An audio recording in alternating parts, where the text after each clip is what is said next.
भारत बंद और पटना से लेकर जयपुर तक दलितों और आदिवासियों के संगठन सड़क पर। ये आंदोलन अनुसूचित जातियों के आरक्षण कोटे पर सुप्रीम कोर्ट के एक फैसले से उपजी आशंकाओं की एक झलक मात्र है। 2 अगस्त को 7 जजों की संविधान पीठ ने यह फैसला दिया है कि अनुसूचित जाति के आरक्षण कोटे में ऐसे लोगों के लिए सब कैटेगरी बनाई जा सकती है जो दलितों में ज्यादा पिछड़े हुए हैं। कोर्ट ने राज्यों को ये अधिकार दिया है कि वो ठोस डाटा के आधार पर दलितों की सब कैटेगरी बनाए। यही नहीं, कोर्ट ने ये टिप्पणी भी की है कि ओबीसी की तरह अनुसूचित जाति और जनजाति के लिए भी क्रीमी लेयर की पॉलिसी बनाई जानी चाहिए। ये फैसला पंजाब में 1975 से वाल्मीकि और मजहबी सिखों के लिए लागू अलग कोटे के संदर्भ में आया है। ये आरक्षण 2006 तक लागू था, लेकिन 2006 में पंजाब हरियाणा हाईकोर्ट ने इसे रद्द कर दिया। पंजाब सरकार ने नया कानून बनाकर वाल्मीकि और मजहबी सिखों का अलग आरक्षण दोबारा लागू किया, तो 2010 में हाईकोर्ट ने इसे फिर रद्द कर दिया। अब सुप्रीम कोर्ट ने हाईकोर्ट के फैसले को पलट दिया है। अब दलित संगठन आरक्षण को नवी अनुसूची में डालने की मांग कर रहे हैं ताकि वो कोर्ट की परिधि से बाहर हो। कोटा में कोटा तय करने से दलित बंट जाएंगे और उनके अधिकारों की लड़ाई कमजोर पड़ जाएगी। अगर हमें बहुत सम्मान मिलता है, हमें बहुत आरक्षण मिलता है, क्यों? क्योंकि हमारे पास सहूलियतें नहीं है, हमारे पास घर नहीं है, हमारे पास बिजली नहीं है। आज भी वो दैनिक जी रहे हैं, आज भी हम लोग सफाई में उतर रहे हैं, आज भी हम जान दे रहे हैं, तो उसमें तो परेशानी हो रही है। वजह जो आरक्षण का वर्गीकरण कर रहा है, ये समाज को बांटने का काम कर रहे हैं, लड़ाने का भी काम कर रहे हैं। और जो हम लोग आगे आए हैं तो वर्गीकरण करेंगे, तो जैसे एक घर में एक आदमी नौकरी करता है तो जो 20 नहीं करते वो कैसे आगे आएंगे? अगर आप उनका वर्गीकरण करते हो तो इस चीज को गलत कर रहे हैं ना। हरियाणा में उनका सरकार है ना, हरियाणा ने पूरा कैबिनेट पास कर दिया है कि SC ST में वर्गीकरण होगा, क्रीमी लेयर लागू होगा। और यूपी तैयारी कर रहा है, तो हम लोग उसके खिलाफ और आक्रोशित है कि उन्होंने दलितों को, दलित सांसदों को, दलित नेताओं को बेवकूफ बनाने का काम किया। लेटरल एंट्री जो UPSC के माध्यम से था, अगर यही भारत बंद का असर है जो वापस लेना पड़ा सरकार को, उसमें आरक्षण का प्रावधान है, तो बार बार सरकार जो आरक्षण के खिलाफ में क्यों जा रही है? Congress, Samajwadi party, RJD, JMM और लेफ्ट पार्टियों समेत विपक्ष की ज्यादातर पार्टियों ने भारत बंद का समर्थन किया है, लेकिन विपक्षी पार्टियों का ज्यादा जोर मोदी सरकार की नीयत पर सवाल खड़े करने पर है। अखिलेश यादव ने X पर पोस्ट कर डॉक्टर अंबेडकर की याद दिलाई है और कहा है कि संविधान तभी कारगर साबित होगा जब उसको लागू करने वालों की मंशा सही रहेगी। वहीं जातिगत जनगणना की मांग कर रही कांग्रेस कह रही है कि बीजेपी और RSS SC ST समुदाय में डिवाइड एंड रूल की पॉलिसी लागू करना चाहती है।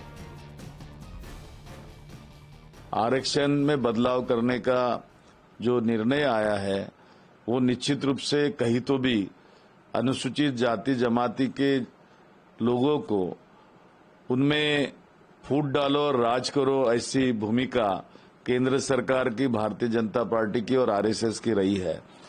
RSS का यह छुपा एजेंडा था और उस छुपे एजेंडे को अमल में लाने का जिम्मेदारी यह सरकार निभा रही है, इसलिए यह भारत बंद है।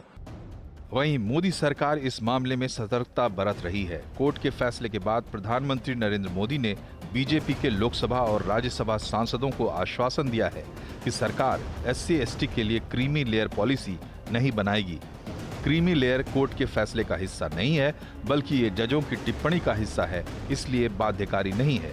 प्रधानमंत्री ने कोटा विद इन कोटा पर कोई बात नहीं की, क्योंकि कोर्ट ने ये मसला राज्यों पर छोड़ा है। कानून मंत्री अर्जुन राम मेघवाल का कहना है कि विपक्ष गलत जानकारी फैला रहा है। तो ये विषय अननेसेसरी के विपक्ष के लोग इसमें भ्रम फैला रहे हैं। विषय एकदम आपको मैंने क्लियर किया कि क्रीमी लेयर का भी विवाद फैलाया। अब जैसे आपका लेटरल एंट्री का भी विवाद फैलाया। जब लेटरल एंट्री में तो सबसे बड़ा उदाहरण तो डॉक्टर मनमोहन सिंह जी थे, लेकिन उसको भी क्लियर किया मोदी जी ने। और आपने कल जो लेटर जो जारी हुआ उसमें देखा होगा कि जो लेटरल एंट्री वाला जो लेटर था जो वो विड्रॉ हुआ और उसमें सोशल जस्टिस का इनपुट आने तक इसको विड्रॉ किया गया। इसका मतलब SC ST OBC के हितों की रक्षा करने का काम मोदी जी लगातार करते आ रहे हैं और आगे भी करते रहेंगे। सवाल है कि क्या कोर्ट के फैसले के बाद केंद्र सरकार पर जातिगत जनगणना का दबाव बढ़ जाएगा? विपक्षी पार्टियां, खासकर कांग्रेस को भी इस बात का जवाब देना चाहिए कि जातिगत जनगणना के बाद जब भागीदारी के हिसाब से हिस्सेदारी तय करनी होगी तो फिर आज वो कोटे में कोटा का विरोध किस आधार पर कर रही है? क्या दलितों के बीच विभाजन और दलित अधिकारों की लड़ाई कमजोर पड़ने का खतरा वास्तविक नहीं है? और सबसे बड़ा सवाल कि दलित आरक्षण का फायदा लेने में अगर कुछ जातियां पिछड़ रही हैं तो उन्हें इंसाफ कैसे मिलेगा? सबसे बड़ा सवाल यही है कि जातिगत आरक्षण के अंदर जो सब क्लासिफिकेशन किया जाएगा वो होना चाहिए कि नहीं होना चाहिए, और उसका विरोध क्यों हो रहा है। और आज भारत बंद में सरकार पे पक्ष क्लियर था लेकिन फिर भी किया गया। इसी पे बातचीत करेंगे और इसको थोड़ा डीपली समझने की कोशिश करेंगे कि ये इशू क्या है और कितना आगे तक ये जा सकता है। बातचीत करने के लिए हमारे साथ जो मेहमान है उससे परिचय कराता हूँ मैं। लोक जनशक्ति पार्टी के उपाध्यक्ष और वकील, सुप्रीम कोर्ट के सीनियर वकील A.K. वाजपेयी जी हैं। साथ ही राजनीतिक विश्लेषक सतीश प्रकाश जी हैं जो दलित विचारक भी हैं, तो उनसे भी समझने की कोशिश करेंगे क्या मसला है पूरा। वरिष्ठ पत्रकार हर्षवर्धन त्रिपाठी और लेखक और राजनीतिक विश्लेषक और हमारे शो में पहली बार आए करण वर्मा जी, विशेष स्वागत है आपका सर। यूथ फॉर इक्वालिटी के विक्रम कुमार बगड़े भी हमारे साथ हैं, आपका बहुत बहुत स्वागत है सर। इंटरेस्टिंग ये है कि इस गवर्नमेंट में शामिल 2 दल, जीतन राम मांझी सुप्रीम कोर्ट के इस फैसले का समर्थन कर रहे हैं। वो चाहते हैं कि क्लासिफिकेशन हो, लेकिन लोक जनशक्ति पार्टी चाहती है कि ये नहीं होना चाहिए। भारतीय जनता पार्टी मना कर रही है कि अभी ये ऐसा कोई इरादा नहीं, हमने क्लियर कर दिया है। और इसकी सफाई आपने सुना अभी मिनिस्टर दे रहे हैं, अर्जुन राम मेघवाल ने भी दी, कई सारे और नेता दे रहे हैं। कांग्रेस इसके समर्थन में है लेकिन डिबेट में आने से बच रहे हैं। भारतीय जनता पार्टी भी नहीं आई। हमने दोनों दलों को ही बुलाया था कि आइए अपना अपना पक्ष रखिए, लेकिन दोनों नहीं आए। तो ये दर्शकों को क्लियर होना चाहिए कि बीजेपी और कांग्रेस दोनों इस डिबेट से बच रहे हैं, जबकि ट्विटर पे और बाकी जगहों पे वो बातचीत कर रहे हैं। वाजपेयी जी, क्यों नहीं आप लोगों को ये फैसला पसंद आ रहा जो सुप्रीम कोर्ट ने दिया है? देखिए, सुप्रीम कोर्ट का पहले बात तो बड़ा क्लियर कर दें कि फैसला इन ए सेंस किसी तरह का कोई बाइंडिंग नहीं है सरकार की, क्योंकि इट इज नॉट, कहीं उसमें कोई डायरेक्शन नहीं है। It is a answer to the reference which was referred by 5 जजेस bench to the supreme court 7 जजेस बेंच। तो 7 जजेस बेंच ने जो है वो रेफरेंस का आंसर दिया है, और रेफरेंस का आंसर देते देते उसमें ऑब्जर्वेशंस हैं। ऑब्जर्वेशंस जो है उस पर हमें बहुत ऐतराज। अब उसमें जैसे एक जगह ऑब्जर्वेशन आई है रेफरेंस के आंसर में कि क्रीमी लेयर की बात उन्होंने की है कि क्रीमी लेयर एप्लीकेबल होना चाहिए। चाहिए अलग है, डायरेक्शन हो तो वो मैंडेटरी हो जाती है कि गवर्नमेंट को मानना पड़ेगा।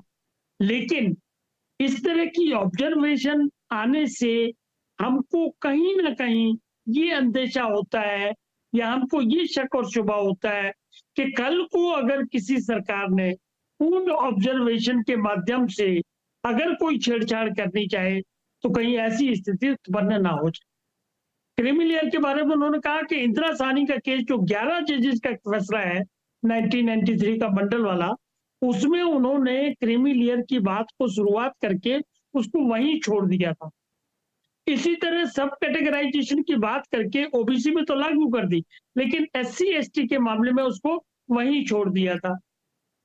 अब कानूनी सवाल ये पैदा होता है, 11 जजेस का वो आंसर नहीं था, वो फैसला था। तो 11 जजेस के नहीं वाजपेयी जी, 11 जज 7 जज से ज्यादा इंपॉर्टेंट क्वेश्चन ये है कि होना चाहिए कि नहीं होना चाहिए। वो 7 जज मतलब एक जज का भी फैसला दे, वो समझाइए मुझे। मैं उसमें भी आ रहा हूँ, टेक्निकलिटी समझा रहा था, उसमें भी आ रहा हूँ। सब कैटेगराइजेशन या क्रीमी लेयर क्यों होना चाहिए, इसका कोई जस्टिफिकेशन नहीं है, कोई कॉन्स्टिट्यूशनल मैंडेट नहीं है और किसी तरह का कोई लॉजिक नहीं है।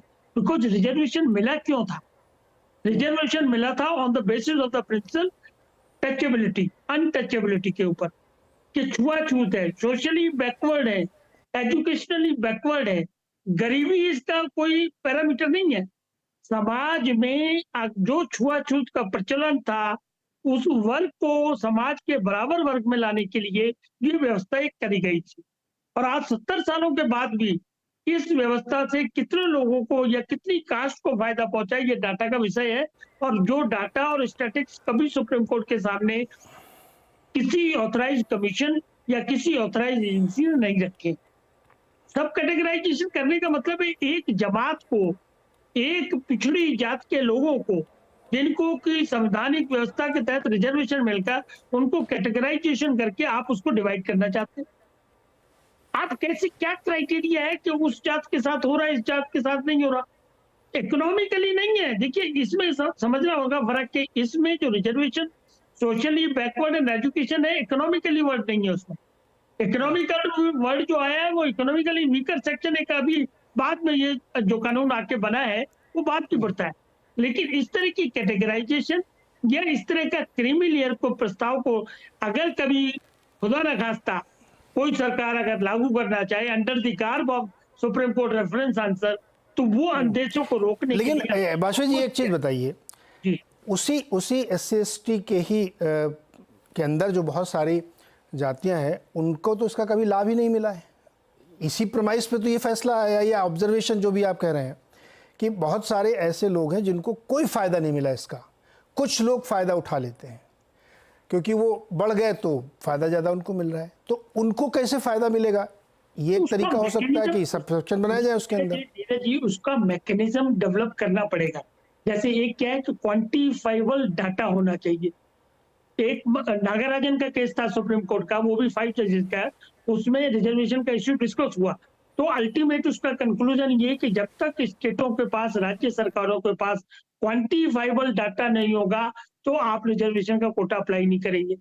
तो वो मैकेनिज्म की बात तो आप कर सकते हो कि कैसे आइडेंटिफाई किया जाए कि किस जात को मिला, किसको नहीं मिला, या किस जात को क्यों नहीं मिला, या उसके लिए क्या क्वांटिफाइबल डेटा अगर है, अगर क्वांटिफाइबल, ये तो सुप्रीम कोर्ट भी कह रहा है कि आप ये राज्य सरकारों के जिम्मेदार है कि वो डेटा इकट्ठा करें, जांच करें कि किसको मिला किसको नहीं। अगर क्वांटिफाई हो जाए तो आप एग्री कर रहे हैं?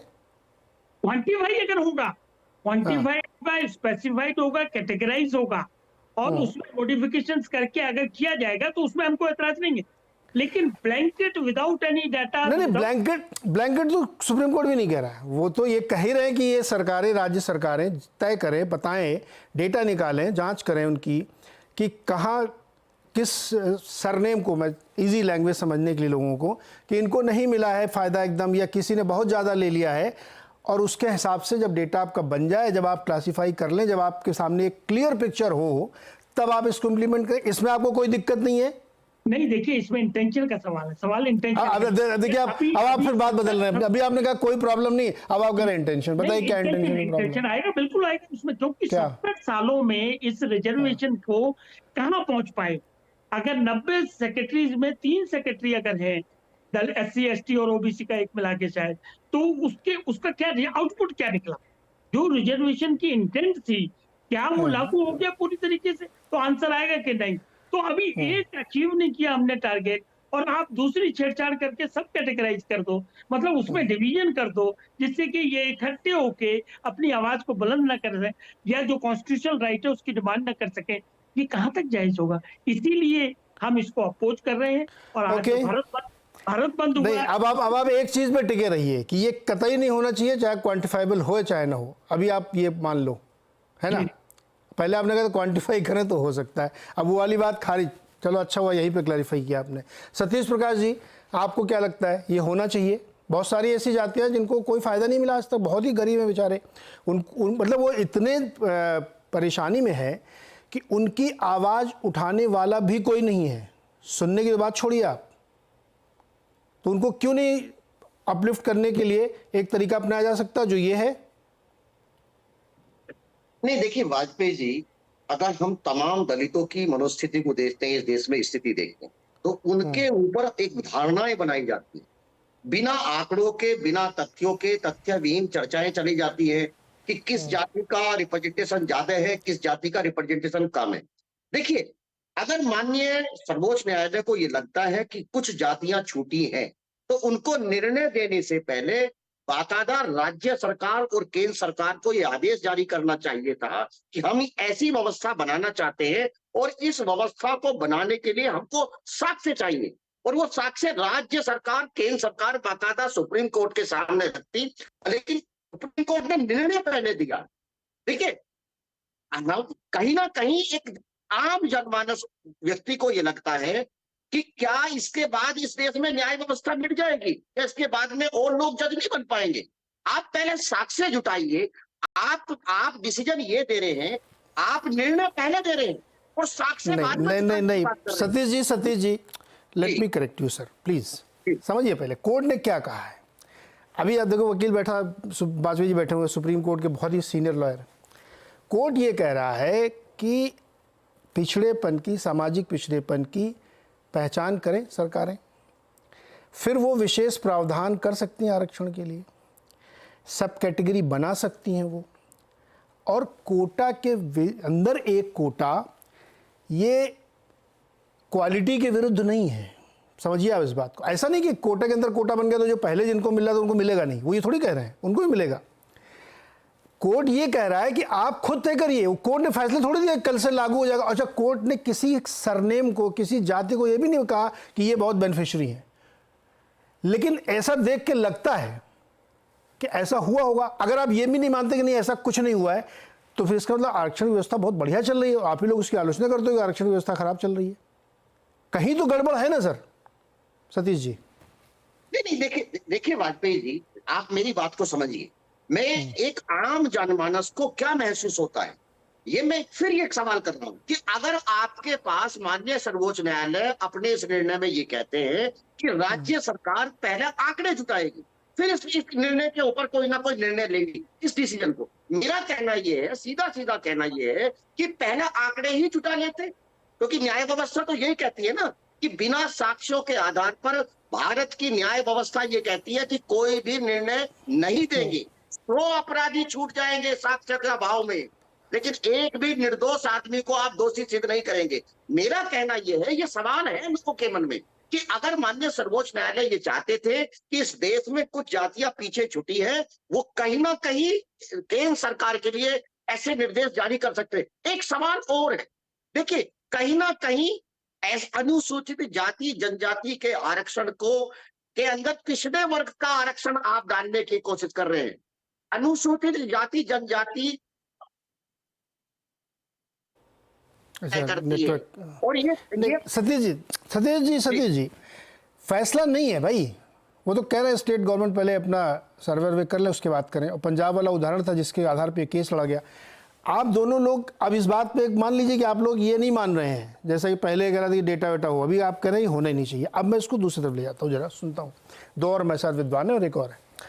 करण, क्या लगता है आपको कि ये जो विरोध हो रहा है कि कोटा विद इन कोटा नहीं होना चाहिए, और दोनों लोगों का ये तर्क है कि आप उसके अंदर एक भेद करना चाहते हैं, ऐसा लगता है जैसे किसी को बहुत फ़ायदा मिल गया, ऐसा जबकि है नहीं। दोनों लोग ये तर्क दे रहे हैं।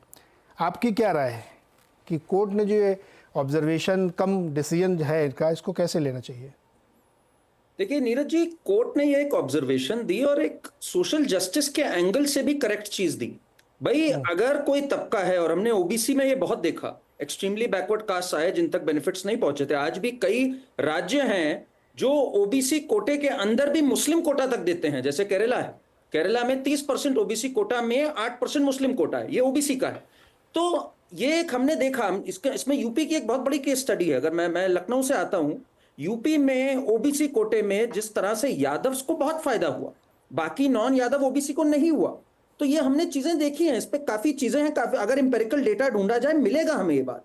तो आज मैं हैरान हूं इस बात से कि जो लोग सोशल जस्टिस की बात करते थे, वो आज ये क्यों कह रहे हैं कि भाई जो लोअर तबका है जिसको बेनिफिट्स नहीं मिले, उन तक अगर पहुंच जाता है तो उसमें क्या दिक्कत है?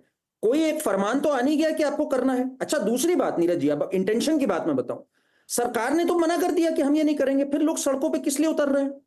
ये बेसिकली एक अराजक सोच है कि सरकार को किसी तरह, जो इस समय सरकार पावर में है, उसको एंटी रिजर्वेशन दिखाना है और राजनीतिक लाभ उठाना है। चाहे अराजकता फैले, चाहे भारत बंद हो, चाहे नुकसान हो, कोई फर्क नहीं पड़ता। तो ये एक विफल विपक्ष है जिसकी ये चाल है कि इसको एक मुद्दा बनाया जाए, जबकि एक नॉर्मल सी बात थी जो कोर्ट ने कही और सरकार ने स्पष्टतः कैबिनेट के जरिए कह दिया। अच्छा, मैं इस पे आपको बताऊंगा, जो लोग इस समय सोशल जस्टिस के परोकार बने हुए हैं, बहुत बड़े वॉरियर्स बने हैं, ये वही लोग हैं, मैं कांग्रेस पार्टी का नाम लेके बोलूंगा, जो एक जमाने में बोलते थे ना जात पे ना बात पे, ना जात पे ना पात पे, मोहर लगाओ हाथ पे। यही राहुल गांधी जी 2019 में 3 अप्रैल 2019 को ट्वीट करके कहते हैं मैं लैटरल एंट्री के पक्षधार में हूं। यही राहुल गांधी 2006 में कहते हैं मैं कास्टवास में तो मानता ही नहीं हूं। इनके पिताजी राजीव गांधी 6 अक्टूबर 1990 को पार्लियामेंट में खड़े होकर कहते हैं कि मैं ओबीसी रिजर्वेशन के विरुद्ध हूं, इससे कास्ट का जहर फैल जाएगा मेरे देश में। 27 जून 1961 में जवाहरलाल नेहरू पत्र लिख के कहते हैं सबसे सारे मुख्यमंत्रियों से कि मैं रिजर्वेशन के खिलाफ हूं। 2012 में समाजवादी पार्टी, जो आज बहुत बड़ा सोशल जस्टिस का वो बना हुआ है, उन्होंने मायावती जी के फैसले को, जो जॉब प्रमोशन में उन्होंने SC ST का रिजर्वेशन किया था, उसको रिवर्स करके उनको डिमोट किया। आप सोचिए जरा 2012 में, और आज ये SC ST के कॉज बन गए। तो हमें करण, इसमें तो सरकार के जो सहयोगी दल हैं जी उनमें भी भेद है। बिल्कुल है। LJP की राय कुछ और है, मांझी साहब की राय कुछ और। मैं बता रहा हूं क्यों, मैं बता रहा हूं नीरज जी, क्योंकि एक फैक्ट है कि 2024 में ये जो फैलाया गया कि बीजेपी रिजर्वेशन के विरुद्ध है, उससे बीजेपी का नुकसान हुआ। रेवंत रेड्डी जैसे मतलब मुख्यमंत्रियों ने डीप फेक वीडियोस को ट्वीट कर करके फैलाया, तो अब बीजेपी भी और उनके सहयोगी भी इस बात से घबरा गए हैं। बिल्कुल है, ये मैं इसको वीकनेस का एक साइन मानता हूं। वो घबरा गए कि भाई ये एक राजनीतिक मुद्दा बन के हमें हानि ना पहुंचा दे, तो इसलिए वो भी लैटरल एंट्री को भी वापस ले रहे हैं। जबकि लैटरल एंट्री 0.5% एडमिनिस्ट्रेशन में हम क्या मेरिट को नहीं देख सकते? और किसने कह दिया SC ST OBC मेरिटोरियस नहीं हो सकते? भाई ये तो सबके लिए खुला था ना, कोई उनको डिबार तो किया नहीं था इससे, उस पे इन लोगों ने कर दिया। जबकि राहुल गांधी खुद लैटरल एंट्री के पक्षधर थे 2019 में। तो ये दर्शाता है कि राजनीति हो रही है दैन की मुद्दे पे एक सही से एक एकेडमिक तरह से बातचीत हो सके। ये मंशा है लोगों की जो सड़कों पे आज उतरे हुए हैं। जी विक्रम कुमार जी। जी सर, आपकी क्या राय है? कोटा विद इन कोटा होना चाहिए? बिल्कुल होना चाहिए। मेरा स्टैंड तो हमेशा से यही रहा है कि जो SC ST कोटा है उसमें या तो क्रीमी लेयर हो, और जिस तरीके से ऑनरेबल कोर्ट ने कहा है कि कोटे के अंदर कोटा होना चाहिए, क्योंकि बेसिकली हमेशा से वाल्मीकि समाज एक ऐसा उदाहरण रहा है जिसको पोस्टर बॉयज बना के रखा गया है। मतलब जब भी कुछ दलितों की उत्पीड़न की बात हो या दलितों के अत्याचार की बात हो तो हम वाल्मीकि समाज के लोगों का पोस्टर दिखाते हैं, लेकिन जब एक्चुअली में उनको देने की बात थी तो हमने सबने हमारे जो कदम थे उसको पीछे कर लिया। आज आप देखिए पूरे वाल्मीकि समाज को भारत में कहीं पर भी आपको बड़ी नौकरी में वो नहीं मिल पाएंगे, सबके सब नाली साफ कर रहे हैं। तो ऐसा तो जरूरी नहीं है कि आरक्षण के बाद भी 78 साल के बाद भी वाल्मीकि समाज के लोग सिर्फ नाली साफ करेंगे। उनको और भी नौकरी में जाने का अधिकार है, उनको ऊंचों पद पे बैठने का अधिकार है, उनको राजनीति में आने का अधिकार है। और अगर सरकार उनके लिए अगर कुछ अच्छा सोचती है तो इसका स्वागत तो पूरे SC समाज को करना चाहिए था। लेकिन यहाँ पर कुछ लोग ऐसे हैं जो अपनी जाति ज्यादा है इसका रोब दिखाकर इस फैसले का विरोध कर रहे हैं। और आज देखिए आप जिन्होंने भारत बंद करवाया है उसमें आपको वाल्मीकि समाज के जो लोग हैं वो न के बराबर दिखेंगे। इवन यहाँ तक कि वाल्मीकि समाज के लोगों ने तो भारत बंद का विरोध भी किया है, और दिल्ली में कुछ दिन पहले इसका प्रोटेस्ट भी उन्होंने किया था कि हम भारत बंद के समर्थन में नहीं है। और सुप्रीम कोर्ट ने जो जजमेंट दिया है कोटे के अंदर कोटा, इसका हम स्वागत करते हैं। लेकिन बावजूद उसके हमारे देश में कुछ एक लोग ऐसे हैं जो देश में जो गरीब समाज है, दलित समाज, उनके बीच में अराजकता फैलाते हैं, गलत न्यूज उनको देते हैं। आज मैं कह रहा हूँ 99% लोग जो प्रोटेस्ट कर रहे थे सड़कों पे, उनको ये नहीं पता है कि सुप्रीम कोर्ट का एक्चुअली जजमेंट क्या है। सुप्रीम कोर्ट में 7 जजों की टीम थी, उसमें से एक जज थे जो SC से थे, गवई साहब। उन्होंने कहा कि क्रीमी लेयर का प्रावधान भी होना चाहिए। अब क्रीमी लेयर का प्रावधान होता है SC कोटे के अंदर, तो उसमें किसको फायदा मिलेगा? किसी ब्राह्मण को नहीं मिलेगा, ठाकुर को नहीं मिलेगा, बनिए को नहीं मिलेगा। जो उसी तबके का अति गरीब व्यक्ति होगा उसको मिलेगा, लेकिन ये उसके लिए भी एग्री नहीं है। तो किस तरीके से फिर ये कहते हैं कि हम समाज के हितैषी हैं, हम समाज का उत्थान चाहते हैं? ये बिल्कुल हितैषी नहीं है। पहले दुश्मन कोई और थे, लेकिन आज में एक्चुअली में अगर मैं कहूँ दलितों के सबसे बड़े जो दुश्मन है, जो फ्रंट लाइन के दलित हैं वो है। और फ्रंट लाइन के दलित कभी ये नहीं चाहेंगे कि जो गरीब समाज का तबका है वो आगे बढ़ पाए, क्योंकि आगे बढ़ गया तो पॉलिटिक्स खतरे में आ जाएगी। एक बड़ी इंटरेस्टिंग चीज़ आज हुई, राजस्थान में बहुत ज़बरदस्त प्रबंध किए गए थे। सरकार ने खुद ही प्रिकॉशनरी चीज़ों को बंद रखा था जिससे कानून व्यवस्था ठीक रहे। तो वहाँ कई लोगों से मैंने बात की जो रिपोर्टिंग कर रहे थे ग्राउंड पे, उन्होंने बताया कि वहाँ पे इस तबके की जो अपर कास्ट नहीं होंगे, इस तबके के जो सरकारी कर्मचारी थे या रिटायर हो गए हैं, जिन्होंने बहुत फ़ायदा उठाया है, उन लोगों ने ज़्यादातर वहाँ पे प्रदर्शन किया है। तो इसलिए मैंने सतीश प्रकाश जी से कहा था कि जिन बेचारों को ये मिलना चाहिए वो तो प्रदर्शन करने भी नहीं आ पा रहे हैं। प्रदर्शन भी वही लोग कर रहे हैं, मीना जी लोग कर रहे हैं राजस्थान में प्रदर्शन, क्योंकि सबसे ज़्यादा फायदा उन्होंने उठाया है। सतीश जी एक बार हर्षवर्धन जी को ले लें, फिर आता हूँ आपके पास। आप कुछ कहना चाहते हैं क्या विक्रम जी? सर देखिए ना, मतलब आप ST में भी देख लीजिए, आदिवासियों में भी देख लीजिए, आपको केंद्र की जितनी भी ST की नौकरियां हैं उसमें आपको सब मीणा मिलेंगे। भील क्यों नहीं मिलते हैं, गोंड क्यों नहीं मिलते हैं? क्या ये आदिवासी नहीं है? क्या भारत में सिर्फ आदिवासी मीणा ही है? आप इस बात पे चिंतन करिए, राजस्थान में जो मीणा समाज के लोग हैं वो राजे रजवाड़ों में रह चुके हैं, उनका एक बहुत अच्छा इतिहास है, बावजूद उसके वो आदिवासियों का आरक्षण ले रहे हैं और इसके खिलाफ कोई आवाज तक नहीं उठा रहा, और जो आवाज उठाता है वो बाबा साहब का विरोधी हो जाता है, आरक्षण का विरोधी हो जाता है, आदिवासियों का विरोधी हो जाता है। तो ये बहुत गलत धारणा फैला रखी। राजस्थान के कई ऐसे परिवार जहाँ एक ही परिवार में 5-5, 6-6 IAS है और वो उसी समाज से आते हैं। खैर, विदाउट नेमिंग, हर्षवर्धन जी आपकी क्या राय है इस पे? अनम्यूट करिए, अनम्यूट। जी, मुझे लगता है कि इस पर कोई राय क्या है उससे ज्यादा क्या ये जो हो रहा है इसको कैसे देखा जाना चाहिए इसकी बात करनी चाहिए। एक तो ये कि ऊपर की विंडो में जो 3 लोग कटे हैं, एक आप स्वयं हैं, दूसरे हमारे मित्र AK वाजपेयी जी हैं और तीसरे हर्षवर्धन त्रिपाठी हैं, जिनके नाम से साफ साफ दिख रहा है कि ये ब्राह्मण हैं। 2 लोग पत्रकार हैं, एक चिराग पासवान जी की पार्टी से है ना वाजपेयी जी, तो उनके प्रवक्ता है। इन तीनों लोगों को सुप्रीम कोर्ट के इस निर्णय के बाद भी अनुसूचित जाति वाले आरक्षण में कोई आरक्षण नहीं मिलने वाला है, ये पहले क्लैरिटी हो जाए। अब नीचे के विंडो में जो 3 लोग हैं, मैं चूंकि जानता नहीं हूं कि सतीश प्रकाश जी अनुसूचित जाति के हैं तो उसमें कौन सी जाति के हैं, तो हो सकता है कि इनको कुछ लाभ मिले। मैं विक्रम बगड़े जी को भी नहीं जानता हूं कि किस जाति में, उसमें भी किस जाति के हैं, तो अगर जाटव होंगे तो पहले से ज्यादा मिल रहा होगा, तो हो सकता है कि दूसरों को भी देने की बात हो। करण वर्मा जी को भी नहीं जानता हूं कि OBC है या SC ST से हैं और उसमें है तो किसमें है, तो वो उससे होगा। इसको स्पष्टता के लिए थोड़ा सा, अब पहली बात ये कि जो देश का संविधान बना, जिस ड्राफ्टिंग कमेटी के चेयरमैन BR अम्बेडकर साहब थे, जिसमें KM मुंशी थे, मोहम्मद सादुल्ला थे, कृष्णा स्वामी अय्यर थे, N गोपाल स्वामी अयंगर थे, देवी प्रसाद जी थे, BL मित्र जी थे, ये सारे लोगों ने मिलकर जो संविधान बनाया तो क्या कहा था? इन्होंने कहा भाई देश में एक बड़ा वर्ग है जिसको प्रताड़ित किया गया, पीड़ित किया गया, उसको उसका हक नहीं दिया गया। किसने नहीं दिया? जो इस देश में तथाकथित अगड़ी जातियां थी। तो इरादा क्या था कि धीरे धीरे ये अगड़े पिछड़े अनुसूचित इसका भेद खत्म हो। बाद में उसमें OBC जातियां भी आ गई। कई सरकारों ने, जिसमें नीतीश कुमार जी को बड़ा इसके लिए क्रेडिट देना चाहिए कि उन्होंने OBC में भी MBC और EBC लाके दे दिया, बड़ा अच्छा काम किया, यानी उसमें भी जो मोस्ट बैकवर्ड और एक्सट्रीमली बैकवर्ड है। अब ये जो SC ST का मसला है, होना क्या चाहिए था भाई? SC ST के आधार पर तो लोकसभा और विधानसभा की सीटें भी तय हैं, लेकिन आप सोचिए कि उन लोगों को कभी वो सीटें नहीं दी गई। आप बड़ा कमाल का सुनिए, ये तो आगे की चीज होगी, ये तो राज्य सरकारें तय करेंगी। उन लोगों को कभी वो सीटें नहीं दी गई जो उसी SC ST में थोड़ी कम संख्या में थे। जो ज्यादा संख्या में थे वो दिल बड़ा नहीं कर पाए, और इसमें ब्राह्मण, ठाकुर, बनिया, पिछड़ा, यादव, कुर्मी, इन सबको नहीं मिलना है। और ये प्रक्रिया हमें बढ़ानी पड़ेगी। जो न्यायाधीश BR गवई साहब ने कहा, उन्होंने कहा एक बार कोई जनरल डब्बे में घुस जाता है तो सोचता है दूसरा ना घुसने पाए। ये जो सोच है इसको बदलना पड़ेगा। और ये काम करना किसको चाहिए था? सरकारों को करना चाहिए था। सरकार डरती हैं। सरकारों को इस तरह के पॉपुलिस्ट मेजर अच्छे लगते हैं जिसमें कुछ दिखे। इसमें तो उल्टा हो जाता।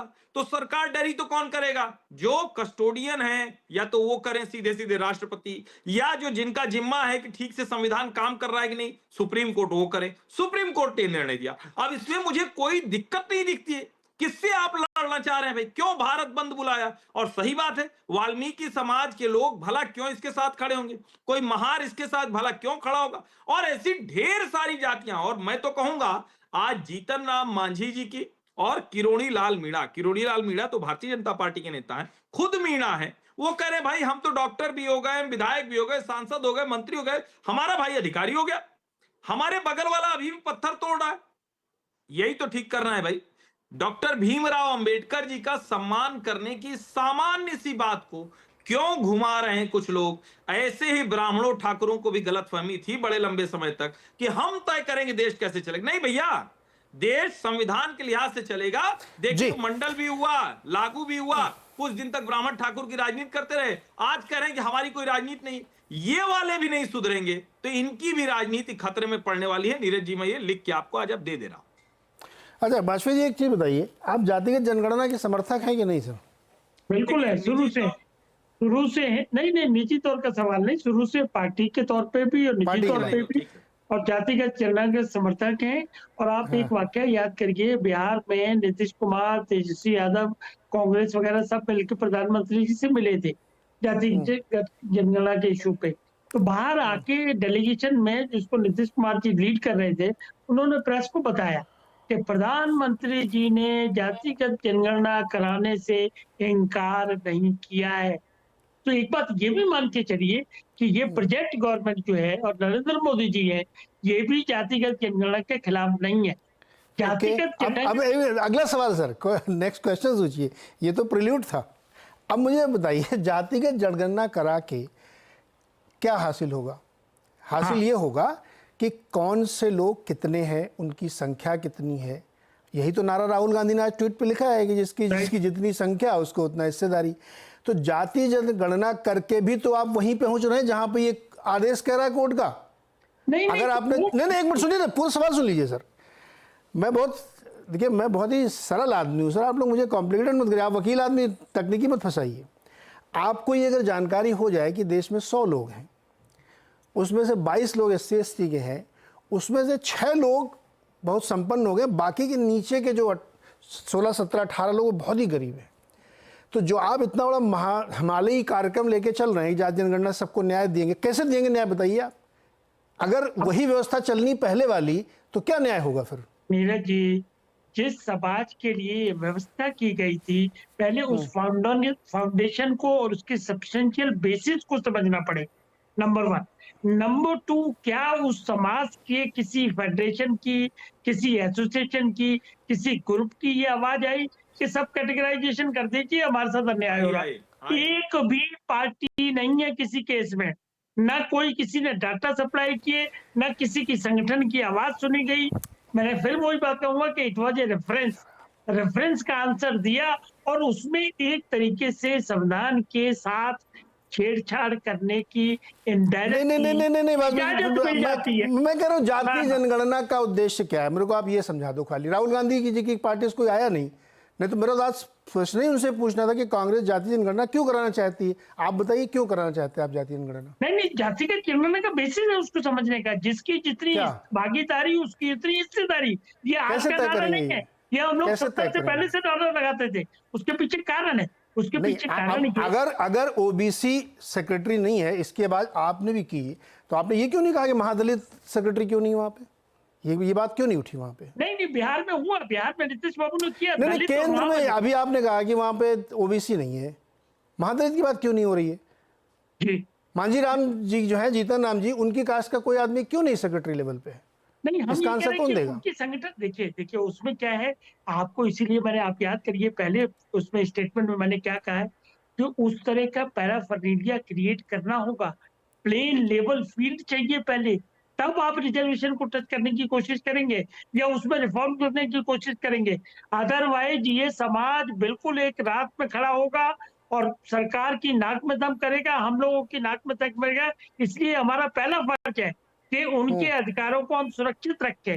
अगर हम उनके अधिकारों को सुरक्षित, उसमें रिफॉर्म करने की आपकी ये मैं इस बात से बिल्कुल सहमति नहीं हूँ। कॉन्स्टिट्यूशन इस बात की इजाजत नहीं देता है। जब नहीं देखो सर, मुझे मालूम है जरा, आप इतने वकील हो, आप मुझे घुमा फिरा के मतलब अपनी आप अदालती कार्रवाई में फंसा रहे हो, फंसने वालों में से नहीं हो सर। मेरा सिंपल सवाल है कि मांझी राम जी की कास्ट का आदमी सेक्रेटरी क्यों नहीं है, वाल्मीकि समाज का आदमी उत्तर प्रदेश में सेक्रेटरी क्यों नहीं है? सतीश प्रकाश जी आप बताइए। न्याय तो यही आप लोग यही करना चाह रहे हैं ना, तो फिर देखिए हाफ हार्टेड कोई काम नहीं करना चाहिए। नहीं देखिए, करिए तो पूरे दिल से करिए। आप उसको थोड़ा सा समझ देंगे तो समझ जाएंगे, क्योंकि बड़ा मैं समझ रहा हूँ सर। मैं तो अगर वो व्यवस्था जो आप कह रहे हैं चल रही थी 75 सालों में, वो व्यवस्था में गड़बड़ है ना सर? व्यवस्था में गड़बड़ नहीं है, प्लीज अंडरस्टैंड। रिजर्वेशन की व्यवस्था में बिल्कुल नहीं है। रिजर्वेशन की व्यवस्था ठीक से लागू नहीं हुई है, इसमें गड़बड़ है, मैं ये कह रहा हूँ। नहीं, हम इसको एक तरीके से और कहते हैं कि खाली रिजर्वेशन से 70 सालों में जो इंटेंशन थी वो पूरा नहीं हो पाया। इसके लिए इसमें और एड ऑन करना पड़ेगा आपको, और फैसिलिटीज प्रोवाइड करनी पड़ेंगी। प्लेन लेवल फील्ड अभी तक नहीं बन पाई हमको, इसीलिए रिजर्वेशन आप रुक जाओ। नीतीश जी कितने सालों से बिहार में CM है? क्या व्यवस्था आपने नहीं बना पाई, या किसने रोका था आपको व्यवस्था बनाने से? फिर बेसिक क्वेश्चन पे मैं चला जाऊंगा। इसका जवाब नीतीश जी को देना पड़ेगा। उन्होंने आप उनकी वहाँ पार्टी दलित है और सर, दलित और मतलब माफ नहीं, उनकी पार्टी करके- ने उनके साथ आप साझेदार सरकार हैं। नहीं, हम नहीं है सरकार, उसमें साझेदारी हम कभी नहीं रहे, देश के साथ कभी साझेदारी नहीं रहे, ना आज है। अरे केंद्र में तो है महाराज। हाँ, केंद्र में है, हाँ केंद्र में तो है, केंद्र में, इसीलिए हम अपने अधिकारों के लिए केंद्र में आगाह कर रहे हैं। एक मिनट करण वर्मा, सुन रहे हैं आप? नीरज जी, हाफ हार्टेड कोई भी काम क्यों हो रहा, मैं तो बिल्कुल पक्ष में हूं कि आप करिए इसको और फिर उसको ठीक से लागू करिए। हम किसी भी सूरत में हमारी पार्टी, हमारे जी मेंबर वर्मा जी, करण उसके बाद फिर सतीश जी आपके पास आ रहा हूँ। जी देखिए नीरज जी, आपने एक बड़ी रॉ नर्व यहाँ पे पकड़ी कि भाई जब आप सोशल जस्टिस चाहते हैं, और आप करना क्या चाहते थे कास्ट सेंसस से कि भाई जिसकी जितनी आबादी उसका उतना हक, तो आज आपको जब प्रक्रिया नहीं ठीक लग रही, उसमें चेंजेस होने की जरूरत है, तो क्या आपको प्रॉब्लम है अगर एक जो नॉन क्रीमी लेयर है या जो निचले तबके के हैं जो बाहर तक नहीं निकल सकते, इन्होंने कहा कि भाई क्या किसी संगठन की मांग आई, अरे वो इस योग्य भी कई बार नहीं हो पाते हैं कि उनकी आवाज पहुंच सके, तो क्या उन तक जो अति पिछड़े हैं, क्या उन तक पहुंचना हमारा कर्तव्य नहीं है? कोर्ट ने इतनी तो बात करी, तो इसमें क्या दिक्कत है? और हमने ओबीसी में इसके फायदे होते हुए देखे। ओबीसी में जब ईबीसी आए, महादलित आए, तो हमने देखा कि कई ऐसे तबके आए मेन स्ट्रीम से जुड़े जिनको फायदा हुआ। तो फिर अगर इसमें ये एक विचार सामने रखा जा रहा है तो इसमें क्या दिक्कत है किसी को भी? तो देखिए सच ये है बात, ये बार बार बोलते हैं कि आप एससी एसटी को बांटना चाहते हैं, तो ऐसे तो हम भी पीछे आगे आगे कह सकते हैं आप भी अगड़े और पिछड़े में बांटना चाहते हैं समाज को। तो ये जवाब नहीं हो सकता यहाँ कि आप इनको बांटिए मत, बांटने की बात नहीं है यहाँ पे। अगर आपको सही से पहुंचना है निचले तबके तक, तो भाई आप मानिए कि हाँ कुछ लोग हैं जिनको कम फायदा हुआ है, और यूपी में हमने इसका एग्जाम्पल देखा। ओबीसी तबके में तो ये एक सफल प्रयोग है। अगर मैं बात करूं तो कितने वर्ग थे ओबीसी में जिनको फायदा नहीं हुआ और आज फायदा हो पाया उनको, जब उनके अंदर सब क्लासिफिकेशन हुई। तो हमारे पास सैंपल है ओबीसी का, इसको क्यों नहीं इसमें किया जा सकता इंप्लीमेंट? और कास्ट सेंसस की जो बात कर रहे हैं, ऑपोजिशन क्यों नहीं हर जगह पे कास्ट सेंसस कर रही? जिन जिन राज्यों में, कर्नाटका में मैं कांग्रेस का उदाहरण दूंगा, कास्ट सेंसस करके बैठे हैं, उसको सामने नहीं ला रहे हैं कि भाई हमारे वोका लीग और लिंगायत आपस में लड़ जाएंगे, हमें नहीं करना। तो इतनी तो राजनीति कर रहे हैं लोग, कितना इनको सोशल जस्टिस से प्यार है। ये देखिए किसान आंदोलन में भी जब था नीरज जी, आप याद करें, जो लोग बाहर निकलते थे रिवोल्ट करने, वो ज्यादातर वो होते थे जो बहुत संपन्न और अरहतियों और इन सब से जुड़े हुए होते थे। जो एकदम गरीब किसान होता था, जिसको बेचारे को एमएसपी भी नहीं मिलती थी, जो ज्यादातर मंडी से जो, वो उसकी तो आवाज ही नहीं सामने आ पाती थी। बिल्कुल वही चीज यहां हो रही है। जिनको आपने बताया रिवोल्ट कर रहे हैं, वो तो फिर भी संपन्न है, वो बेचारे जो संपन्न नहीं, वो तो सामने तक नहीं आ पा रहे। उनकी आवाज क्यों नहीं उठा रही है सोशल जस्टिस? मैं तो वही कह रहा हूँ कि राजस्थान में मेरे दोस्तों ने बताया कि जिनके लिए ये हुआ वो तो बेचारे निकल ही नहीं पा रहे हैं, आंदोलन में भी उनकी तो कोई आवाज ही नहीं सुन रहा है। और जो लोग प्रदर्शन कर रहे हैं वो सब वो जो खाए पिए बैठे हुए हैं वो प्रदर्शन कर रहे हैं राजस्थान में। सतीश जी क्या प्रॉब्लम है भाई? नहीं, मैं आपकी डिबेट को बड़े ध्यान से सुन रहा हूँ। देखो, ज्ञान कहीं से भी मिल जाए, ज्ञान लेना चाहिए। ये दलितों के लिए बड़ा स्वास्थ्यवर्धक भी है और लाभवर्धक भी है। देखो, एक चीजें मैंने आपसे पूछी और आपने मुझे डिबेट से बिल्कुल अलग कर दिया। माननीय सर्वोच्च न्यायालय के पास आंकड़े थे या नहीं, आप अपनी डिबेट में बताइए अपने दर्शक। सुनिए, मैं बताता हूँ, अभी सुन लो ना सर जी। कोर्ट ने जो कहा मैं वही बता देता हूँ आपको। कोर्ट ने ये कहा है कि अनुच्छेद 15 अनुच्छेद 16 में राज्यों को ये शक्तियाँ हैं कि वह सामाजिक पिछड़ेपन की पहचान करें और राज्य विशेष आरक्षण जैसा प्रावधान कर सकते हैं। एससी में सब कैटेगरी बनाने से उन्हें कोई नहीं रोकता है, और कोटे के अंदर भी क्वालिटी के आधार पर अगर एक सब क्लास बनाना है तो इसमें कोई दिक्कत नहीं है। कोर्ट ये कह रहा है कि प्रभु आप ही करो, मेरे पे भरोसा मत करो। आप सर्वे करिए और कोर्ट को झूठा साबित कर दीजिए कि जो जज साहब ने कहा था वो तो गलत है। ये है डेटा, करो ना आप। मैं आपसे एक सवाल पूछता हूँ, क्या इस देश में न्याय व्यवस्था इसके बाद नहीं रहेगी? जब आपके पास, आप आंकड़े जुटाने की बात कर रहे हैं, आप राज्यों को निर्देशित कर रहे हैं, आपके पास आंकड़े है नहीं, एक बात। दूसरी बात, अगर कोई भी व्यक्ति, एक बड़ी पुरानी कहावत है कि दो बिल्लियों को कहीं जंगल में रोटी मिल गई, तो वहां एक मंदिर में एक पुजारी था बंदर, उसने कहा कि भाई चलो मैं बांट देता हूं सबका, और वो धीमे धीमे सारी रोटी खा गया। देखो, ये बात हम भी जानते हैं, ये लड़ाई सिर्फ आरक्षण की नहीं है, ये दलितों का एक जो जातीय समूह इकट्ठा हुआ है। इस देश का दलित गरीब है, इस देश का दलित साधन विहीन है, उसके पास लड़ाई लड़ने के साधन बहुत ज्यादा नहीं है। न्याय व्यवस्था में न्याय की कीमत भारत में बहुत महंगी है। कहीं ना कहीं उसको लगता है कि इतना बड़ा समूह आप मुझे एक छोटी सी बात बता दीजिए, मैं आपसे एक सवाल पूछता हूँ। जब हाथरस की बेटी जो वाल्मीकि समाज से आती थी, किसी ब्राह्मण महासभा ने बाकायदा उत्तर प्रदेश ने पूरे देश में सवाल पूछा कि ये देश की बेटी है, इसको न्याय दो। तमाम क्षत्रिय महासभाएं ये कह रही थी कि ये मामला झूठा है, ये रेप नहीं हुआ। तो मेरा कहना ये, आज आपको वाल्मीकि याद आ रहा, वाल्मीकि पिछड़ा क्यों हुआ, मैं आपके कार्यक्रम में बताना चाहता हूँ। भारत में 2 जातियां हैं जो सबसे पहले अंग्रेजों के टच में आई, और भारत में जो वाल्मीकि है वो एक ऐसी जाति है कि जो गांव से पहली बार सबसे पहले माइग्रेट करी कहीं ना कहीं शहर की ओर। और ब्राह्मण जो है, बंगाल का ब्राह्मण सबसे पहले अंग्रेजों के टच में आया। पूरे देश के ब्राह्मणों का अगर आप सर्वे करेंगे वो सबसे ज्यादा प्रोग्रेसिव है। दलितों में चूंकि वाल्मीकि समाज जो सफाई का काम था, बाकी ब्राह्मण ने लड़ने का भी काम किया, तमाम अंग्रेजों का कंधे से कंधा मिलाकर के काम किया। पॉइंट क्या प्रूव है आपका इससे?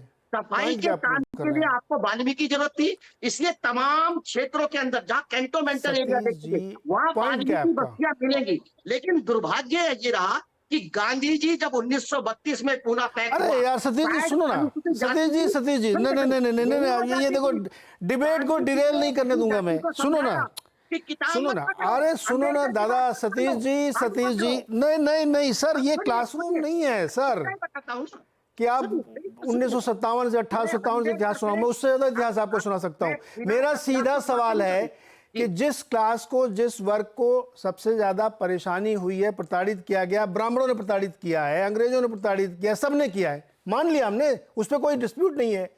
उस समाज को अगर आज न्याय देने की बात हो रही है तो उसमें मैं तो कह ही नहीं रहा हूं, आप खुद कह रहे हैं कोर्ट की सर्वे कर लीजिए, आप देख लीजिए, अगर आपको लगता है जरूरत हो तो करिए ना, आप तो उसको लिए तैयार ही नहीं है। इससे लगता है कि आपके मन में कोई डर है। देखिए, वाल्मीकि समाज का हक नहीं मारा। अरे केवल एक नाम आप पकड़ के बैठ गए, ऐसे 700 जातियां हैं महाराज, उसमें देखिए जाके बिहार में महादलित भी एक बनाया गया सबका। ओबीसी में कितनी जातियां हैं, सबको मिला गया न्याय। वाल्मीकि समाज ने गलती की गांधी जी के कहने पर, किन हाथों में सबसे अरे देखो गांधी जी यहाँ है नहीं, अभी उस गलती को तो हम रेक्टिफाई नहीं कर सकते। सिंपल सा एक सवाल है कि अगर ये एक प्रोसेस है तो इसमें विरोध का कारण लॉजिकल नहीं लगता आप लोगों का। मैं कह रहा हूँ जाति जनगणना क्यों कराना चाहते हैं आप बताइए ना, उसका क्या उद्देश्य है? अगर सब कुछ ऐसे ही चलना है तो जाति जनगणना क्यों हो रही है? राहुल गांधी जी क्यों ट्वीट लिख रहे हैं कि जिसकी जितनी संख्या होगी उसको उस हिसाब से न्याय मिलेगा? कैसे मिलेगा न्याय? यही तो होगा ना फिर। हर्षवर्धन जी क्यों, आपको क्या लगता है? देखिए सतीश जी बात को बरगलाने घुमाने कैसे करें? बिल्कुल क्लियर मैसेज है सर इसमें। इसके पीछे एक डर है वाजपेयी जी, एक डर है छोटा सा। डर किसका है सर, बताओ किसका डर है? देखिए, भारत में आजादी के बाद 25 साल तक जो अनुसूचित जाति जनजाति के जो पद हैं, वहां सरकार ये कहती रही कि लोग अवेलेबल ही नहीं है, और जब अवेलेबल दादा उसी को ठीक करने के लिए तो ये सब हो रहा है यार। आप लोग ना मतलब बेसिक चीज, अभी सतीश जी रुक जाओ, सतीश जी इसी चीज को ठीक करने के लिए राहुल गांधी दिन में 3 बार बोलते हैं ना कि सचिव लेवल पे कोई ओबीसी क्यों नहीं है, उसी को ठीक करने के लिए तो आप लोग काम कर रहे हो कि जाति जनगणना कराएंगे। जाति जनगणना के बाद यही तो होगा ना सर। हर्षवर्धन जी क्यों नहीं मान रहे भाई? सतीश जी तो मान ही नहीं रहे। देखिए नीरज जी देखिए समझिए, मैं जल्दी संक्षेप में ब्रेक ले लगातार इस मसले पर अलग अलग जो दलित चिंतक के नाम पर या दलित विचारक के समर्थक के नाम पर बैठते हैं, उनका द्वंद्व देख रहा हूं। एक तो वो झूठ बोलते हैं कि आरक्षण खत्म हो जाएगा, संविधान को खतरा है। भाई बार बार मैं साफ साफ बता रहा हूं, अगर ये झूठ हो तो मुझे बताइए। अनुसूचित जाति जनजाति के अलावा किसी को आरक्षण नहीं मिलने जा रहा है, और अनुसूचित जाति जनजाति के आरक्षण को कोई राजनीतिक दल, कोई ताकत, कोई नेता, कोई व्यक्ति छू नहीं सकता है। अब क्या है, ये इनका इतना बड़ा संकट हो गया है कि ये करेंगे ऐसा है, तुमको नहीं मिला है तुम चुप बैठो, हम है ना, हम तुम्हारी लड़ाई लड़ते रहेंगे। तो भाई तुम लड़ाई लड़ते रहोगे, सांसद बनने नहीं दे रहे हो, विधायक बनने नहीं दे रहे हो। अब एक सर्वोच्च न्यायालय ने कहा कि भाई राज्य सरकार तय करके श्रेणी बना दे, तुम वो भी नहीं करने दे रहे हो। ये इतना शर्मनाक काम ये लोग कर रहे हैं। और मैं फिर कह रहा हूं, एक समय में जो गलती बहुत से ब्राह्मण ठाकुर नेताओं ने की थी, आज वही दलितों के बड़े नेता कर रहे हैं। ये बहुत बुरा फंसने वाले हैं, इनकी समाज में प्रतिष्ठा खत्म होने वाली है। जवाब दे दें सर, एक छोटा सा ब्रेक लेना। सतीश जी ब्रेक बहुत जरूरी है सर, हमारे लिए ब्रेक बहुत जरूरी है। ब्रेक के बाद सारे सवाल जवाब, ब्रेक के बाद सर।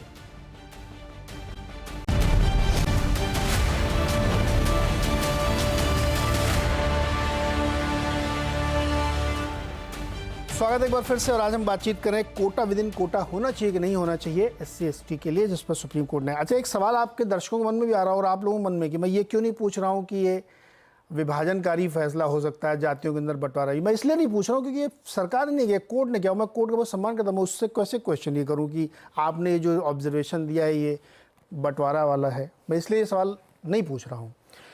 वागले जी बताइए कि आप देखा, आपने जब चर्चा सुन ली कि मानने को तैयार नहीं। सतीश जी तो पता नहीं मुझे कहाँ का इतिहास पढ़ा दिया, प्रोफेसर है तो मतलब थोड़ा सा पढ़ा ही दिया उन्होंने।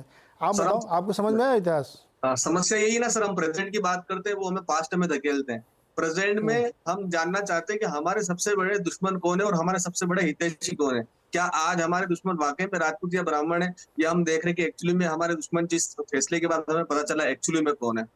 इन्होंने कास्ट की बात की है, जातिगत जनगणना की, आपने भी ये सवाल किया सबसे। तो मैं सिर्फ ये पूछना चाहता हूँ, क्या जातिगत जनगणना जरूरी है या एक समान नागरिक संहिता, uniform civil code? Doctor BR Ambedkar का भी ये एक सपना था कि देश के अंदर यूनिफॉर्म सिविल कोड लागू हो। आज उसके बारे में देश का कोई भी दलित चिंतक बात नहीं कर रहा। आज उसके बारे में कोई भी जो सोशल जस्टिस की बात करता है वो व्यक्ति बात नहीं करता। अगर इस देश में डॉक्टर BR अम्बेडकर ये चाहते थे कि एक समान नागरिक संहिता लागू हो, तो उसके बारे में क्यों बात नहीं हो रही है? इसलिए बात नहीं हो रही है क्योंकि उनका जो एजेंडा है वो एजेंडा कहीं ना कहीं जय भीम जय भीम वाला वो खराब होगा। अब बात आती जातिगत जनगणना की, तो जातिगत जनगणना पहली सीढ़ी है राजनीति की। तो कहीं ना कहीं जो लोग ये सोचते हैं कि हमारी जाति ज्यादा है, हमारी जाति में संख्या ज्यादा है, तो हमारे उम्मीदवार ज्यादा होंगे, और अगर किसी राज्य में हमारे उम्मीदवार ज्यादा है तो वहां हमारी सरकार बनने के चांसेस जो है वो ज्यादा होंगे। इस तरीके की सोच के कारण इस मांग को ज्यादा उठाया जाता है। अलग अलग प्रदेश में अलग अलग लोगों के द्वारा, अलग अलग जाति के लोगों के द्वारा इस मांग को बार बार उठाया जाता है, लेकिन इससे दलित गरीबों का हक होगा, उनको फायदा मिलेगा, ये कहना बिल्कुल गलत है। बिल्कुल, ये तो मैं कह रहा हूँ जाति जनगणना का एंड गोल तो यही है। करण बताइए सर, कंसाइज रखिएगा, 1.5 मिनट मैक्सिमम। नीरज जी, मैं एक बिल्कुल कंसाइज आपको जवाब दूं। मैं यूपी का एग्जांपल देता हूं। यूपी में एक लोकल सर्कल्स ने एक स्टडी करी, 67 SC जातियां हैं मुख्य तौर पे। उनमें से 15 जातियां हैं, मैं उनका नाम लेके आपको बताऊंगा। कपड़िया, करवाल, खोरोट, कोल, कोरवा, लाल बेगी, मजवार, मजहबी, मौसार, नाट, पंखा। ये जातियां जो करीब करीब 25% ऑक्यूपाई करती हैं SC का, उनके पास पदों में और रिप्रेजेंटेशन में 5% से कम है। मेरे ख्याल से ये पूरी कहानी बता देता है कि SC में 25% जातियां ऐसी हैं यूपी में जिनके पास 5% से कम है रिप्रेजेंटेशन। क्या उनका रिप्रेजेंटेशन बढ़ना चाहिए? क्या सोशल जस्टिस के लिए लड़ने वाले जो लोग हैं वो इनके साथ खड़े हैं या इनको छोड़ दिया इन्होंने? ये एक बहुत बड़ा सवाल है आज, चाहे वो राहुल गांधी हो, चाहे वो कोई भी व्यक्ति हो जो सोशल जस्टिस की बात कर रहा है, कि क्या हम उनको SC के जब हम जस्टिस की बात करते हैं, क्या केवल 75% उन शुरू की जो 30-40 जातियां हैं उन्हीं को मिलेगा, या इन 15 को भी जिनको इतना कम रिप्रेजेंटेशन मिला उनके लिए भी आप खड़े हैं? ये एक सवाल है, बहुत इंपॉर्टेंट क्वेश्चन है। वाजपेयी जी, क्या ये आपको लगता है कि ये जो सत्ता हासिल करने के लिए, सतीश जा रहा हूँ, पहले वाजपेयी जी के पास जाऊंगा, कि ये एक टूल है, मतलब जब तक सत्ता नहीं मिली तब तक तो ये सब बातें होती, सत्ता मिलने के बाद सब भूल जाते हैं। फिर नहीं, ये जो उदाहरण दे रहे हैं ये नीरज जी, ये इशू नहीं है। एक पैरा पढ़ देता हूँ, जो हमारा अंदेशा है, जो हमारा खतरा है, जो हमको डेंजर है। पैरा 84 है जजमेंट का, मित्तल साहब ने जो कहा है, सिर्फ 2 लाइनें हैं। The policy of the reservation act incident under the constitution and bye its various amendments required A fresh relook. Please understand, ये रीलुक की कहां से बात आ गई? And involvement of other methods for helping and uplifting the depressed class or to return। हमारा पहला खतरा ये है। फिर और क्या करें? I would not be suggesting dismantling of an existing building without erecting a new one। ये कहां से बातें आ जाएंगी? मतलब पहले 70 साल में आपने उसको कुछ मिलने नहीं दिया, और अब आप इसी बहाने कहीं रीलुक पे तो नहीं जाओगे, कहीं बिल्डिंग तोड़ के दूसरी बिल्डिंग बना। वाजपेयी जी, ये देखिए आपने अदालती वाला इंटरप्रिटेशन कर दिया। Relook within that framework so that you can equally distribute the powers। ये इसका मतलब नहीं, आप उसको घुमाइए मत sir. I have read the part word to word by word and this is apprehension, please understand। So हमारा इंटरप्रिटेशन ऑफ इंस्टीट्यूट्स मैंने भी पढ़े हैं, ये इसका बिल्कुल गलत इंटरप्रिटेशन आपने कर दिया कि आरक्षण खत्म करने के लिए रिलुक। ना, आरक्षण के तहत क्या वाकई सबको फायदा मिल रहा है उसी ग्रुप के अंदर? अगर नहीं मिला तो उसको रिलुक करने की जरूरत है। बिल्कुल अलाउ नहीं करेंगे हम उसमें बिल्कुल सहमत नहीं है। हमारा बड़ा क्लियर मानना है कि इसकी आड़ में कहीं और तरफ तो आप नहीं जा रहे जो इस जजमेंट में वर्डिंग आई है, प्लीज अंडरस्टैंड। इसीलिए हम लोग इसमें रिव्यू पिटीशन भी फाइल करेंगे, although it's not binding on the government, but ये खतरा तो हमारी तलवार तो लटक गई ना, जब तक ये हटेगा नहीं चीजें, मतलब रीलुक की इजाजत अरे तो आपकी सरकार तो पहले कह रही है कि हम तो कुछ नहीं करने वाले, इसमें हम सहमति नहीं सुप्रीम कोर्ट फैसले। सरकारें तो आएंगी जाएंगी ना वाजपेयी जी, सरकारें आएंगी जाएंगी, प्लीज अंडरस्टैंड। कोई पट्टा सरकार का एक का परमानेंट नहीं होगा, कल को दूसरी सरकार आ गई, उसकी नीयत से हम क्या करेंगे, हमारा खतरा वो है।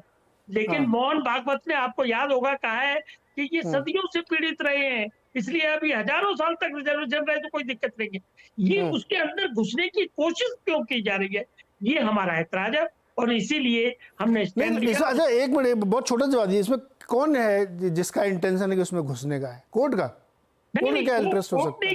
देखिए, कोर्ट की ऑब्जर्वेशन एक बार आ गई तो घुसेगा कौन? सरकार घुसेगी। नहीं तो आप अगर फाइन सेंस ऑफ जजमेंट में हम जाएं तो मैं तो ये मानूंगा कि कोर्ट ने उसको बहुत बारीकी से देखा, माइन्यूट चीजें देखी, उसके बाद उसको अपना ऑब्जर्वेशन दिया कि इसमें रीलुक की जरूरत है, कोटा विद इन कोटा हो सकता है।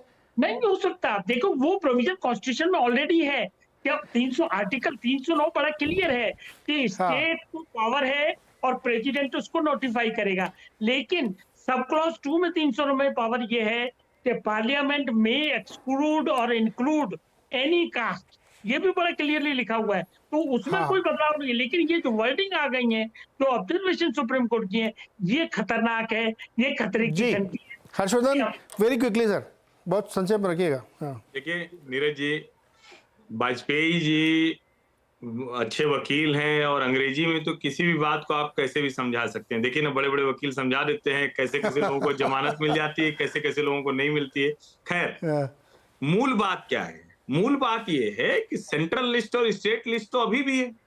कोई एक जाति किसी राज्य में किसी और में आती है, किसी और में किसी और में आती है। क्यों? क्योंकि वहां की परिस्थितियां क्या है। सर्वोच्च न्यायालय ने सिर्फ इतना कहा कि भैया अपने राज्य में देख लो, अगर कोई ऐसा लग रहा है तो जो कमजोर है उसको उसमें आगे ला दो, बस इतनी सी बात है। उसमें पता नहीं कौन लोग हैं जो उनको आगे आने देने से रोकना चाहते हैं, और इतना बैर भाव रखना, इतना ज्यादा उनके प्रति एक जहर मन में भरा हुआ है, ये तो बड़ा खतरनाक है। ये वाला ज्यादा खतरनाक है। सर्वोच्च न्यायालय तो सही राह दिखा रहा है। Satish ji sir, 40 second maximum please. नहीं, देखिए मैं ये कहना चाहता हूं, हर्षवर्धन जी जो कह रहे हैं कि एक जाति कहीं और है, एक राज्य में कुछ और बिहेवियर है, दूसरे राज्य में, वो पिछड़ी जातियों के लिए है, वो अनुसूचित जाति जनजाति के लिए नहीं है। हम यही कह रहे हैं कि वो स्केल डिफरेंट है, ये स्केल डिफरेंट है। दूसरी बात, अगर उपजातियों की बात करेंगे तो तमाम, अगर ब्राह्मणों में भी जातियां हैं, वहां भी उपजातियां हैं, 62 जातियां हैं, और सारे के सारे जो जातियां हैं उनका रिप्रेजेंटेशन अलग अलग है। बहुत सारी ब्राह्मणों की ऐसी जातियां हैं कि जो अभी मुख्य धारा से जुड़ नहीं पाई, कहीं कल वो भी सतीश जी ना, सतीश जी सर, सतीश जी समय की मर्यादा है सर, मेरे पास समय खत्म हो रहा है, ये इशू मतलब बहुत दिन चलेगा। मैं सिर्फ एक चीज कहना चाहता हूँ, नोट करिए नीरज जी, कि सामाजिक न्याय और आरक्षण की जो मूल भावना है कि इक्विटेबल चीजें होनी चाहिए, सबके लिए समान अवसर हो, जो पिछड़े उनको आगे लाया जाए विशेष अवसर दे करके, यही तो मूल भावना है ना, कि जो पीछे रह गए हैं उनको आगे ले आइए, उनको स्पेशल अपॉर्चुनिटीज दीजिए, इसलिए उनको रिजर्वेशन दिया गया। अब अगर विद इन ग्रुप भी ये समस्या खड़ी हो रही है और ये एक तरीका हो सकता है, तो इसमें दिक्कत क्या है? नंबर 1। नंबर 2, जाति जनगणना कर क्यों रहे हो भैया? इसके सिवा और क्या करना जाति जनगणना का? मुझे ये कोई सवाल जवाब दे। बहुत बहुत शुक्रिया आप सब लोगों का जुड़ने के लिए हमारे साथ सर।